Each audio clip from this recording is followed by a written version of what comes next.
কোনো রুটে দোকান থাকতো 70টা, কিন্তু আমি মেমো করতাম 100টা। খুবই মিস্টেরিয়াস।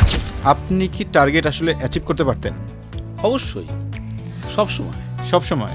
খুব কম সময় গেছে অ্যাচিভ হয় নাই, কাছাকাছি গিয়েছি, পারি না। মজার ব্যাপার হচ্ছে যে কোনো রুটে দোকান থাকতো 70টা, কিন্তু আমি মেমো করতাম 100টা।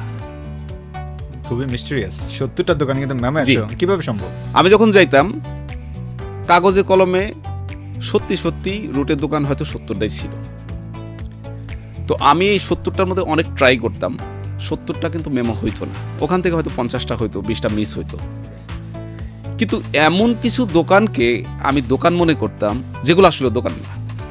যেমন আপনি হয়তো বা মুদি মাল বিক্রি করেন, হ্যাঁ, তো যে কোনো একটা ছোট হয়তো বা চায়ের দোকানও একদম মুদির আইটেম বিক্রি করে আপনি সেখানেও কিচ্ছু না, শুধু চা বিক্রি করতেছে আর কিচ্ছু নাই তার কাছে, নাথিং এনিথিং।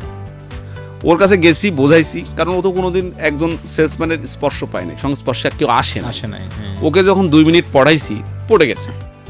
তো ওকে খুব অল্প সংখ্যক টাকার একটা প্রোডাক্ট প্রথম বোঝানোর পরে যে ভাই এই যে 30 টাকা 40 টাকা 50 টাকার একটা প্রোডাক্ট দিলাম, এটা রাখেন, বিক্রি হলে আমি আবার আসবো, আপনার এত টাকা লাভ হবে।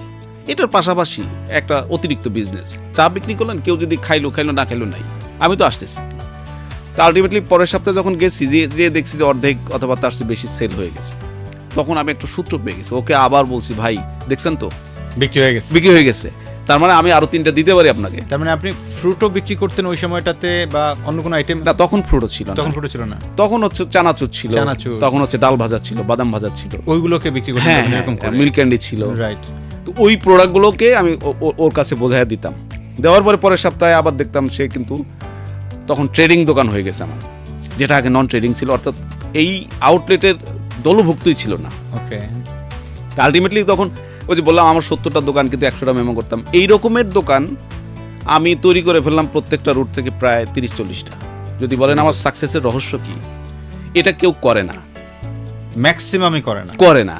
সো আমার একটা টার্গেট ছিল, ওই যে আমার টিএসএম বলছে যে তোমাকে হচ্ছে মানে ঘড়ি দেখে কাজ করা যাবে না, কাজ শেষ করে ঘড়ি দেখা যাবে না, তোমার সৎ থাকতে হবে, তোমার হচ্ছে প্রত্যেকটা দোকানে প্রোডাক্ট থাকতে হবে 3টা করে।